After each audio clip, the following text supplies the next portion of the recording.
G'day Seagulls fans, welcome to Seagulls TV for another team selection video brought to you by Billy's Cakes. We're at round 19 of the VFL this week, second last home and away game of the season, and we face Werribee out at Burbank Oval, and joining us as always to take us through is football manager Chris Dixon. Chris, a great win last week over Casey, a gutsy win in what was an important game for the club. Yeah, they're all pretty important this time of year, but look, really pleased with the way we fought it out. Tough game for both teams. Both players lost a couple of players. Both teams lost a couple of players, I should say, to injury before half time, which obviously has an impact on rotations, and especially sort of the third quarter was just sort of really end-to-end stuff, and both teams I think were feeling the pinch of it. So really pleased with the way that Casey were able to sort of come at us, and we were able to sort of hold off that and to finish off the game really strongly. Really important win on the road. And one that's hopefully going to set us up towards the end of the year. You spoke about a couple of injuries, and we will get to the team a little later on, but a couple of forced changes with Adam Marcon and Jack Johnston missing this week after sustaining a couple of injuries from last week. Well, hopefully they're only going to be minor, so look, they'll both miss this week, Adam potentially one or two more, but hopefully we can get both of them back in time for finals. So look, it does hurt us, but it also creates more opportunity for guys to come into the side. So look, we know we've got a lot of guys who've been banging the door down at development level, not so much on the weekend, they had a pretty disappointing performance, but certainly there have been a real group of players who have been waiting for that opportunity to come. So we've got no doubt and a lot of confidence in their ability they can come in and fill the void.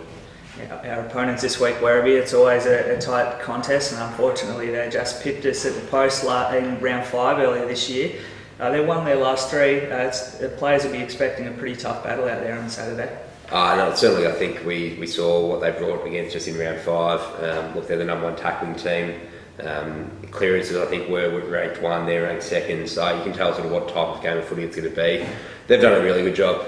You really can't give them sort of enough credit for how they've handled this season. They've had a lot of their key players injured, a lot of guys out for the year, and just I think a sheer weight of injuries as well. But they just keep grinding out results. They're really good around the ball, as I mentioned, number 1 tackling team, and really good at applying pressure on the ball carrier. So, look, we're going to have to be really at the top of our game. We do have a bit of a point to prove after our game against them last time, so we're going to be coming out and hopefully securing a really important win. We'll take a look at our side now, and as you mentioned, a couple of forced changes, but that does provide opportunity, and this week we've got another debutant in Caleb Hislop, a great story for the club. So Caleb came across from Tassie, down from the Burnie Dockers, and look, he's had some really good form at development level. Like a lot of those players at development level have been sort of trying to develop him in a few different areas, so down back, up forward, through the middle at times as well. But look, real classy ball user. He was one of Tasmania's best players at under 18 level last year in the under 18 championships, and obviously made the trip across to the Big Smoke, and look, he's really settling into Melbourne well, and looking forward to sort of seeing him in action. So it's going to be a great chance for him to show what he's all about as a footballer. That's it then. Post-match against Werribee, we've also got our 25-year anniversary celebration of the 1990 VFA Premiership. So I know we've got Barry Roundup speaking at the President's Luncheon during the day, but we encourage all supporters to come along 6 p.m. onwards in the upstairs function centre of the ground and help us celebrate what was a huge moment and one of probably the greatest grand finals in VFA/VFL history. So make sure you get along to Burbank Oval, not just to see the game, but also hang around after and bump into some of the stars from that era. But Chris, it's potentially our last home game of the year at Burbank Oval. You'd be hoping the spectators come out in their droves on what's going to predicted to be a pretty good day.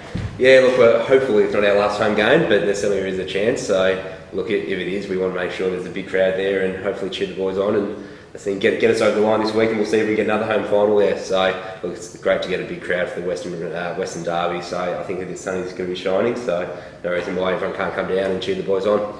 That's it. Well, Chris, thanks very much for lending your time again this week, and let's hope for 2 wins on the weekend. Sounds good.